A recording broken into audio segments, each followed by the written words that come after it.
कहानी का शीर्षक है घर को औरत ही गढ़ती है। एक गांव में एक जमींदार था। उसके कई नौकरों में से एक नौकर जग्गू भी था। गांव से लगी बस्ती में बाकी मजदूरों के साथ जग्गू भी अपने 5 लड़कों के साथ रहता था। जग्गू की पत्नी बहुत पहले ही गुजर गई थी।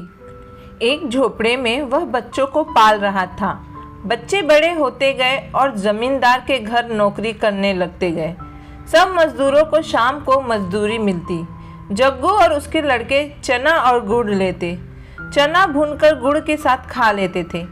बस्ती वाले ने जग्गू को बड़े लड़के की शादी करने की सलाह दी।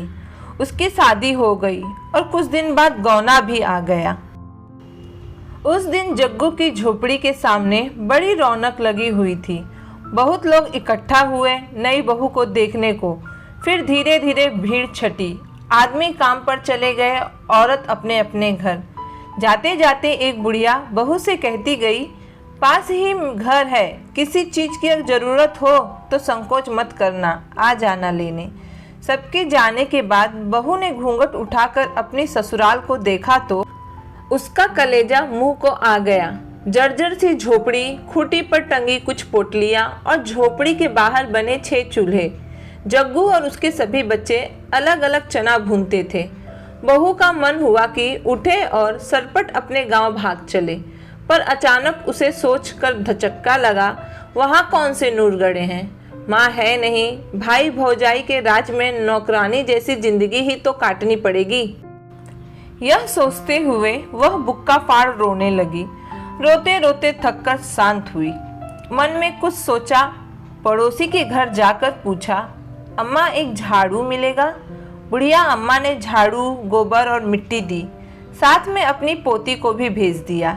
वापस आकर बहू ने एक चूल्हा छोड़ बाकी सारे चूल्हे फोड़ दिए। सफाई कर गोबर मिट्टी से झोपड़ी दुआर लिपा। फिर उसने सभी पोटलियों के चने एक साथ किए और अम्मा के घर जाकर चना पीसा। अम्मा ने उसे साग और चटनी भी दी। वापस आकर बहू ने चने के आटे की रोटियां बनाई और इंतज़ार करने लगी। जग्गू और उसके लड़के जब लौटे तो एक ही चूल्हा देखकर भड़क गए। चिल्लाने लगे कि इसने तो आते ही सत्यानाश कर दिया।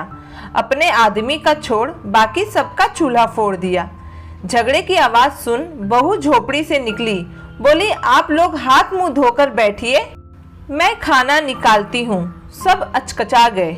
हाथ मुंह धोकर बैठे। बहू ने पत्तल पर खाना परोसा, रोटी साग चटनी। मुद्दत बाद उन्हें ऐसा खाना मिला था। खाकर अपनी अपनी कथरी ले वे सोने चले गए। सुबह काम पर जाते समय बहू ने उन्हें एक एक रोटी और गुड़ दिया। चलते समय जग्गू से उसने पूछा, बाबूजी मालिक आप लोगों को चना और गुड़ ही देते हैं क्या? जग्गू ने बताया कि मिलता तो सभी अन्न है, पर वे चना गुड़ ही लेते हैं, आसान रहता है खाने में।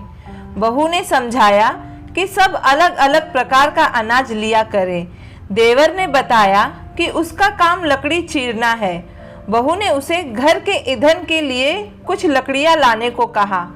बहू सबकी मजदूरी के अनाज एक एक मुट्ठी अन्न अलग रखती। उससे बनिए की दुकान से बाकी ज़रूरत की चीज़ें लाती।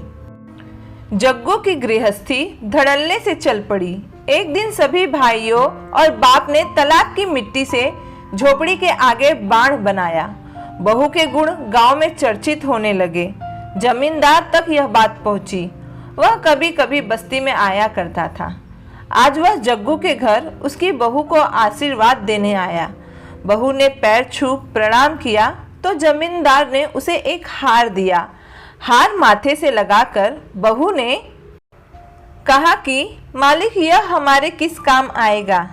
इससे अच्छा होता कि मालिक हमें 4 लाठी जमीन दिए होते, झोपड़ी के दाएं बाएं एक एक कोठरी बन जाती।